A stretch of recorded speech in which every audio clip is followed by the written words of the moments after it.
Summer கோடை காலத்துல, அதாவது சம்மர் சீசன்ல பாத்தீங்கன்னா நம்மளை சுத்தி இருக்கிற டெம்பரேச்சர் அதிகமாகும் போது நம்மளோட கோர் பாடி டெம்பரேச்சர் அதிகமாகும்.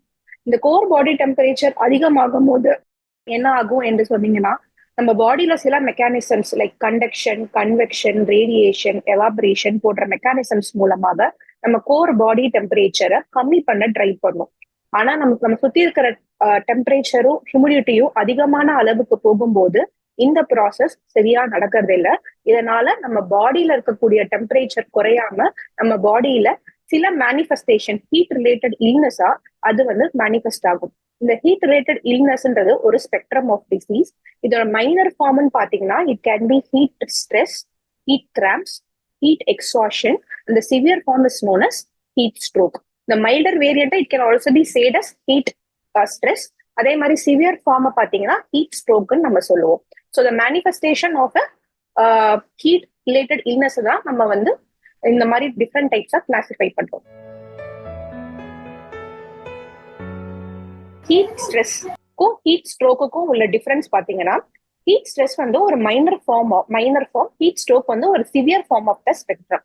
ஸோ இனிஷியலா இந்த உடம்புல அதிகமான வெப்பம் ஏற்படும் போது நமக்கு அங்கங்க ரேஷஸ் மாதிரி டெவலப் ஆகலாம் ஃபர்ஸ்ட் திங். செகண்ட் திங் பாத்தீங்கன்னா மசில் கிராம்ப்ஸ், மசில்ல வந்து அழுத்தங்கள் ஒரு மசில் தசை பிடிப்பு அந்த மாதிரி ஏற்படலாம். இதற்கப்புறம் பாத்தீங்கன்னா தலைவலி, வாந்தி, மயக்கம் போன்ற பிரச்சனைகள் காட்டலாம். படபடபடன் இருக்கிற மாதிரி இருப்பாங்க. ரொம்ப வந்து ஸ்வெட் ஆகிட்டே இருக்கும். இதெல்லாம் வந்து பாத்தீங்கன்னா மைனர் ஃபார்ம்ல வரும். இதே கொஞ்சம் சிவியர் ஃபார்ம்ல போகும்போது என்ன ஆகும்னா ஸ்வெட்டிங் வந்து அவங்களுக்கு இருக்கவே ஸ்வெட்டிங் மெக்கானிசமே ஒர்க் ஆகாது. மல்டி ஆர்கன் ஃபெயிலியர், பல உறுப்புகளின் செயல் இழப்புக்கு போற மாதிரி இருக்கும். Sometimes coma and death. இதுதான் severe form of the spectrum heat ஸ்ட்ரோக்னு நம்ம சொல்லுவோம். இதுதான் ரெண்டுத்துக்கான டிஃபரன்ஸ். முன்னாடியே நம்ம டிஸ்கஸ் பண்ண மாதிரி வெப்ப அழுத்தத்தினால வந்து அவங்களுக்கு வந்து தலைவலி, வாந்தி, மயக்கம், படபடப்பு போன்ற சிம்டம்ஸ் ஏற்படலாம். வேர்த்து அதிகமான ஸ்வெட்டிங், வேர்த்து கொட்டிக்கிட்டே இருக்கலாம். தண்ணி குடிக்கணும்னு ஒரு ஆவல் அவங்களுக்கு இருந்துகிட்டே இருக்கிற மாதிரி இருக்கும். பாடியில அங்கங்க சன் எக்ஸ்போஸ்ட் ஏரியாஸ்ல ரேஷஸ் மாதிரி வரலாம். அண்ட் தசை பிடிப்புகள் ஏற்படலாம். இததான் காமனா நம்ம பார்க்கக்கூடிய சிம்டம்ஸ். ஒரு பர்டிகுலர் பாயிண்ட்டுக்கு மேல அந்த ஹீட் பாடியில் இருக்கக்கூடிய ஹீட் எக்ஸீட் ஆகும் போது மற்ற உறுப்புகளின் செயலிழப்புகள் ஏற்பட்டு சுத்தமா பேஷண்ட் அன்கான்சியஸ் ஆகிறதுக்கான வாய்ப்புகளும் இருக்கும். அண்ட் ட்ரீட்மெண்ட்டுக்கும் ரெஸ்பான்ஸ் ஆகாம டெத்து கூட ஆகலாம். இதற்கான காரணங்கள் பாத்தீங்கன்னா நம்ம டெம்பரேச்சர் சேஞ்சஸ் தான். ஸோ நம்ம சுத்தி இருக்கிற டெம்பரேச்சர் ஒரு அளவுக்கு மீறி எக்ஸஸ் ஆகும்போது கோர் பாடி டெம்பரேச்சரும் அதிகமாகும்.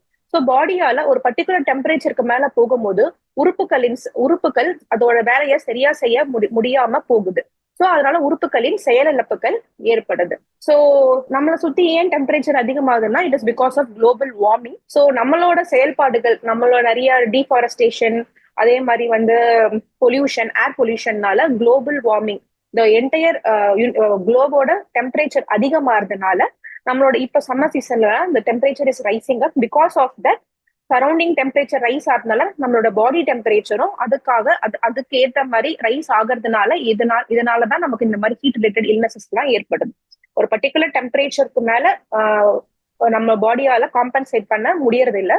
ஸோ அப்போ ஹீட் ரிலேட்டட் இல்னஸ் மாதிரி மேனிஃபெஸ்டேஷன் ஆகுது. Heat related illness, heat stress and heat stroke பத்தி நம்ம பார்த்தோம்.